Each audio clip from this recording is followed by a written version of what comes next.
I would like to start off from the basics as to what an effluent is, what a treatment plant is, how it affects us, and what are the pros and cons on, of these treatment plants. So basically, let's start off with, I just want to, guide you through what is an effluent treatment plant, what is a common effluent treatment plant, what is an effluent. In industrial terms, it's like, the effluent is an outflow of any byproduct which comes out of an industry. Okay, it can be something out of your drainage. It can be something out of the industry. It can be something out of coming out of the drilling industry and things like that.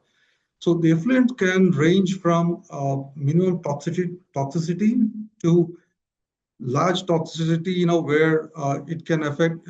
There are multiple pollutants involved in it. It can be biodegradable. It can be gases and things like that. So let's see, how these are affecting us. How we are going to treat them and things like that. But today we'll go through the effluents which comes out of the industrial sector. The industries, the pharmaceutical industries, the textile industries, the paint industries, etc. So in this slide, you will see what kind of industries produce, what kind of pollutant. Okay, for example, if you take the paint industry, all that you get is high dosage of mercury, lead, which can, cause great impact on your mental health, your psychological health, the neurological health, and things like that. So the textile industries has a lot of alkalines which come out of it, so which affect the aquatic life, in the in the rivers, ponds, and seas. And the petrol and chemical industries are the more petrochemical industries are the most toxic. They give out things like ammonia, sulfates, the non-biodegradable pollutants, which cause great damage to our industry. Great damage to our environment. So basically, you might be wondering, how does these effluents affect us, or affect the society and the environment and in general. Okay. So what happens is the effluents, once they come out of the industry, they need to have a place to be discharged. Okay. Normally, what used to happen is all these are discharged into the river bodies, the lakes, or the sea. And what it causes is, the unchecked discharge of these is going to cause huge damage to us, so the aquatic life in the rivers are going to be affected. So for example, if you're passing through a river or a pond, a lot of times you see foam coming out of the rivers, you see foam on the ponds, you see a lot of pungent smell coming out. So all this is because of all the pollutants, which are being released into our water bodies. Apart from the water bodies, what happens is these pollutants reach the water table, which is under, the water table where, we have all the underground water, which we try to, pull out from the soil. So once these are affected, these are irreversible damages caused to our environment. So for example, if you're putting in a sump and trying to get water out of the water table, what's going to happen is you're going to get colored water, which has a lot of chemical waste. So once it reaches that level, it can never be treated. There's no way you can treat that. So that's the reason, it's important we take care of this ahead of time, before they affect us, or they affect the environment directly. So these pollutants, right, they are biodegradable pollutants, and they're non-biodegradable pollutants. They're chemicals. So we will go through these, and see, how to treat them. So these can be broken down into different industries has different kind of pollutants coming out. Okay, so a small industries like a mechanical industry or a simple electronics industry, right? So they also create pollutants. Okay, but they are not highly toxic. Those we call it as the low TDS, and the highly toxic stuff we call the high TDS. So there are different ways and different methods of treating a low TDS and high TDS pollutant. So there's a new technology, which also we also call it a zero level discharge ZLD plants, where there's no byproduct that comes out of it. All that any effluent, which goes in, is evaporated, and we get a zero discharge out of it. So we'll go through each level of treatment on each of these things. So let's drive into what is the history of the CETPs and DTPs. Okay, back in the days, in the early 70s, there's no government policy as to how the effluent needs to be treated. So many chemical industries, which come out, they used to just discharge the pollutant into our water streams, into the rivers. So if you see the highly polluted rivers like Ganga or Yamuna, where you see all toxic things, these are the pollutants which come out of these industries. So in the early 80s, government said, okay, we got to address this concern, and we got to come up with a policy on how to get this streamlined. So what they did was they started creating policy. The main ministry which was involved is the Minister of Environment and Forest. It's also called Minister of Environment and Forest and Climate Change right now, but in those days it's only MOEF. So they came up with a policy where uh, they set up discharge parameters as to, so for example, if there's a discharge of 15,000 TDS coming out of a plant, you don't know whether it's toxic or not, right? So they came up with standard industry standards as to what is toxic and what is not toxic. So they came up with parameters as to which level of toxicity can be released into our water stream.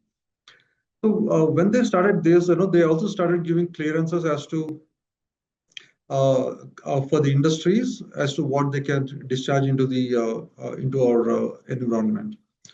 So the numbers are so once the policy is set, they came to understand that, right? A lot of industry are not able to comply with this because to set up an ETP, it's a very expensive process. So small and medium scale industries, I know they don't have the capacity to set up these plants.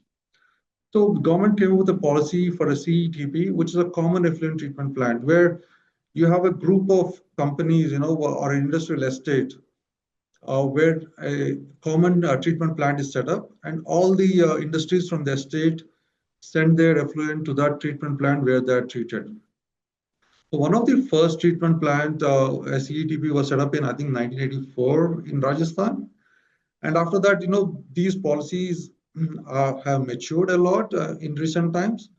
And the government also started funding some of these effluent treatment plants, and they started giving subsidies to them. Uh, so over the period of time, right? So number of CETPs have mushroomed across the country in different industrial regions. As of now, from what I recall, there are about 180, 190 CETPs running in the country. 120 or 130 of them are compliant as per CP central PCB norms and state PCB norms. Some of them are not compliant, and they're shut down. But government is actively monitoring all the CETPs. So the controlling authorities for the CETP and ETPs are the Ministry of Environment, Forest and Climate Change. And these are monitored actively by the Central Pollution Control Board and the State Pollution Control Boards. So as of now, what I see is, last 10, 15 years, they have been very actively being involved in this. They're setting up new standards to make sure, all the industries are compliant. New standards like monitoring tools, inlet monitoring parameters, outlet monitoring parameters, which are centrally uh, connected to the central PCB board and the state PCB board. And once these parameters are not met, there are alarms which come up, there are notices which go out, and things like that. I see this both the central PCB and the state PCB very actively monitoring and following up on these.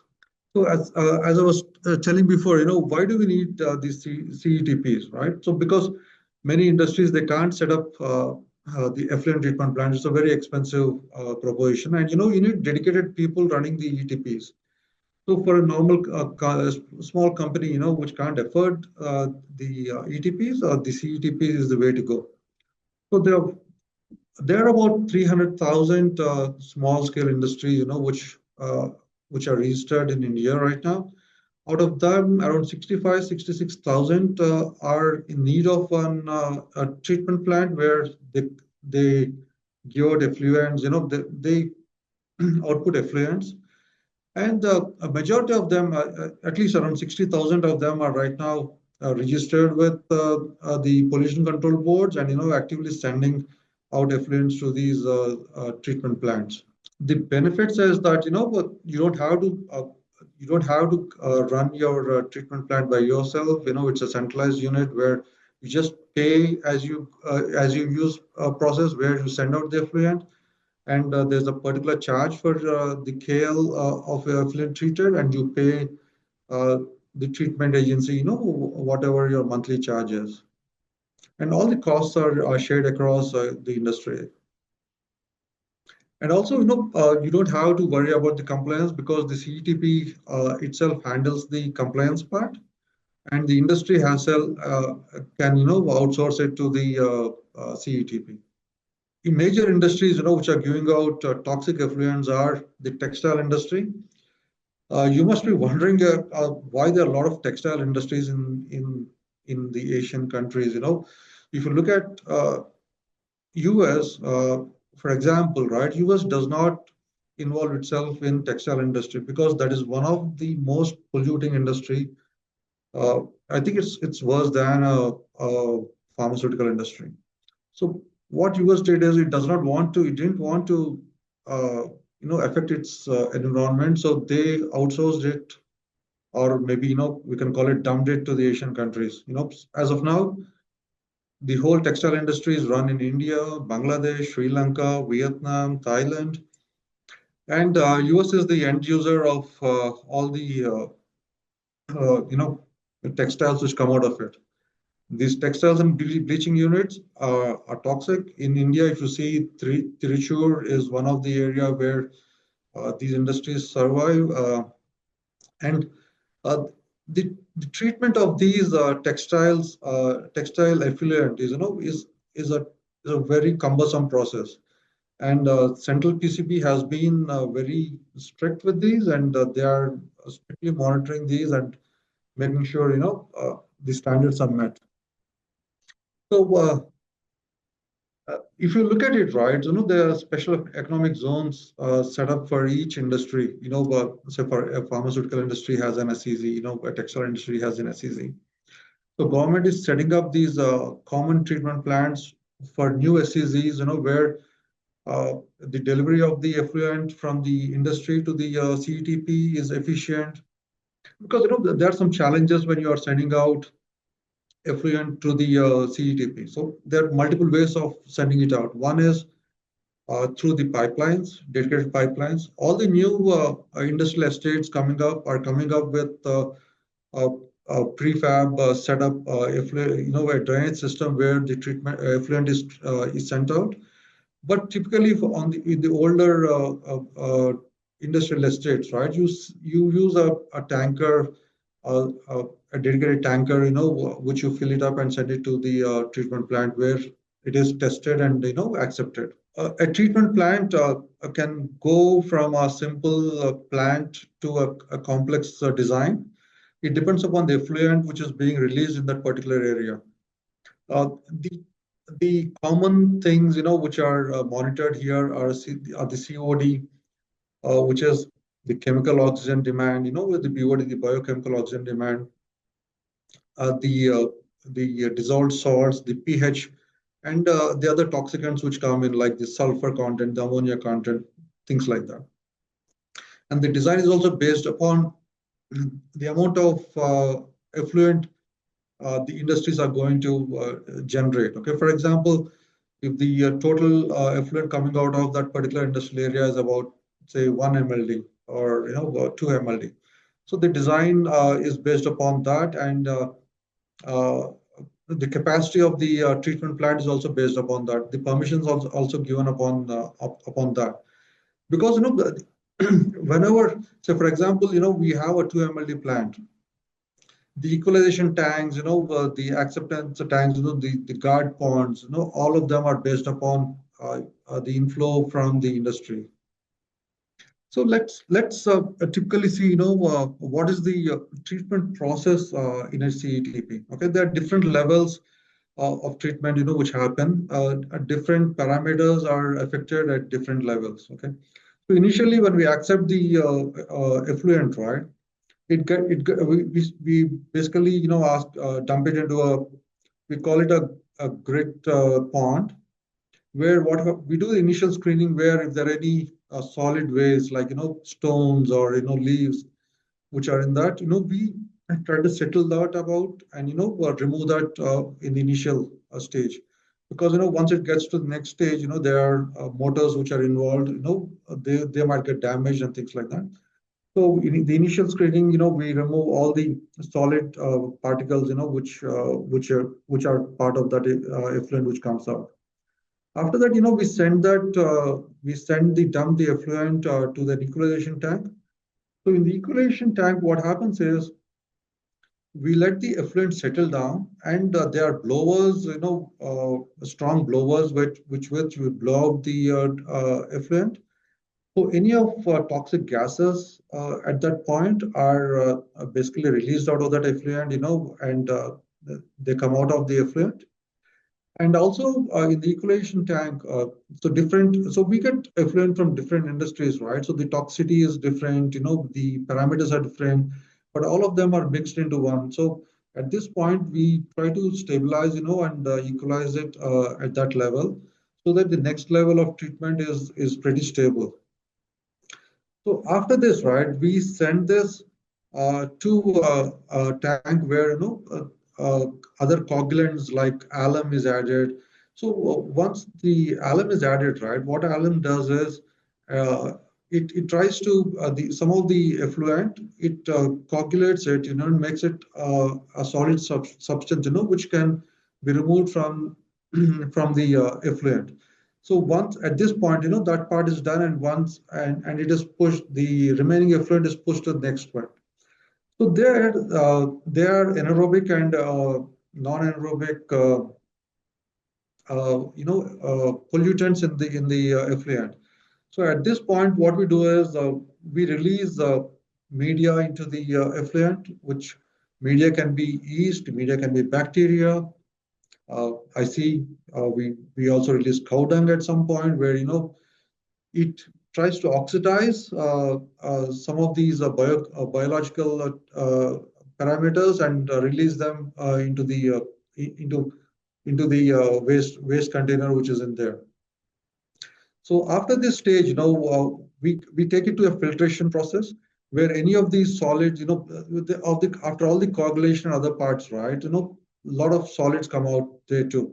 So any of that is filtered out there, and pretty much a pH neutral kind of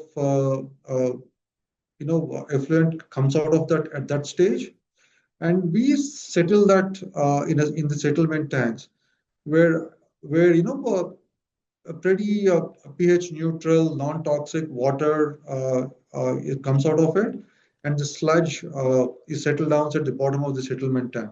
So the sludge which comes out, right, there are ways of treating that sludge too, because that sludge is highly toxic, and it can't be released. So what we do is we separate the water at this stage from the sludge. So the sludge also has a certain amount of water which is in there. So that is dried up using the dryers, that is packaged and sent to the landfill, or as of now we are trying to reuse that sludge. Some of the cement industries are using the sludge if there's enough calorific value in it. So recently, we last couple of years we are sending a lot of sludge to the cement industry, a lot of sludge to the power industry, where they're burning it to generate electricity. So the best practices in this is that we have continuous monitoring of your pH, TDS, and the COD and BOD are the oxygen demand and the biological demand, oxygen demands. So when during the inlet process, right? As an industry, there are some tests which are done before accepting the effluent. We make sure that the effluent is meets those standards before we let it in. And there are automated monitoring tools which we use at the inlets and the outlets also. So all these, as I said before, all these monitoring tools are connected to the central PCP and the state PCP. So if these standards are not met, there are alarms which are triggered and notices which are sent out by the pollution control board.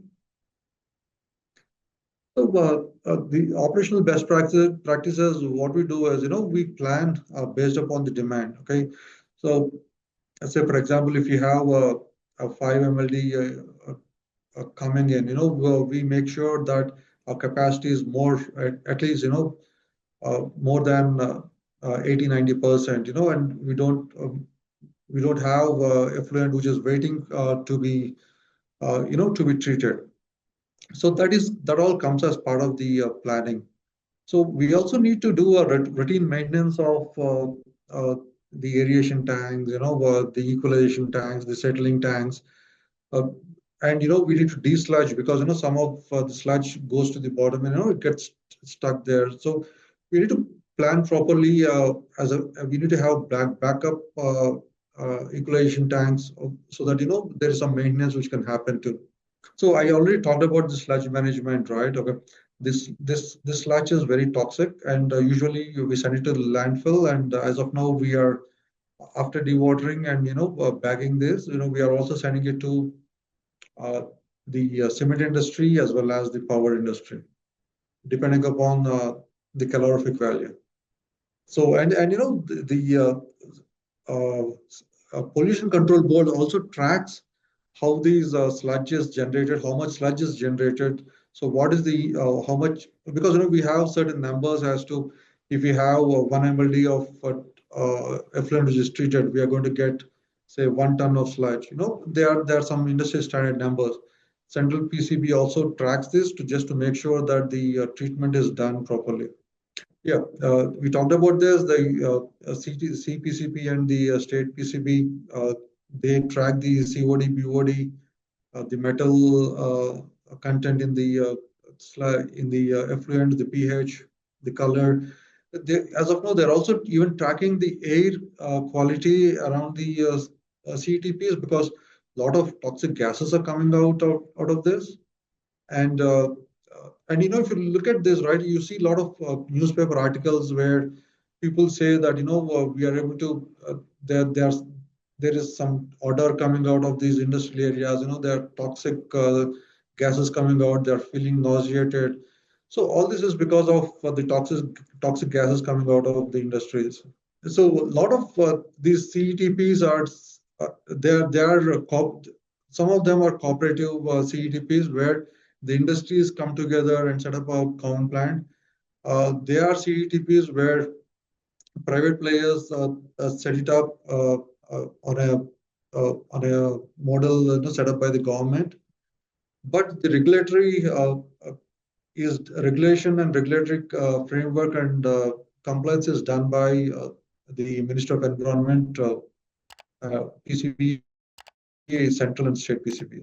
So the funding model for these is from government grant. As far as the cooperative one goes, it is industries which fund them. They form a society, and they fund these treatment plants. And there is also public-private partnership where the government gives part subsidy for that, and then private players set up these plants. Yeah, there are a lot of challenges, when it comes to running these plants. The major challenges are whether the industries are sending the effluent or not, okay, and how they are sending, and for example, let me give an example, right? So there's I won't give out names, but there's a effluent treatment plant where about 250 sign. So it's mandatory for the industries to sign up because they won't get an operating license. They call it a CFO. They say, I will generate about 100 KL per month. A small industry. but they only send about 1 KL per month for treatment. So what's happening to the next 99 KL? Okay, so the PCB actively follows up on this, but the challenge is to make sure the industry sends it out to the for treatment. And uh, practically, there are a lot of industries which don't send out, and PCB handles them. But I don't want to go into details of that. But the result of that, industries not being non-compliant is, the odor which comes out, the groundwater which gets toxic, the water table is toxic, the rivers are toxic. So we got to be, as citizens, right? We also need to look out to these, and make sure such things don't happen, or we complain or we raise our voice. Otherwise, our next generation is going to be affected by this. The reason for setting up the CDPs is cost effectiveness, a lot of control for the government agencies, and we give an option, we give a platform for small industries, to be compliant. When I see a lot of companies being non-compliant, I know what is happening with all the effluent there, and it's very sad that I can't do a lot about it, but I try to bring it up with the PCB, send them out notices, and tell them which industry is not compliant, which industry is compliant, so that they can take action. So I think people like who are interested, who want to do something for the environment, for the humankind, you should also be active and try to stop anything which you see which is non-compliant.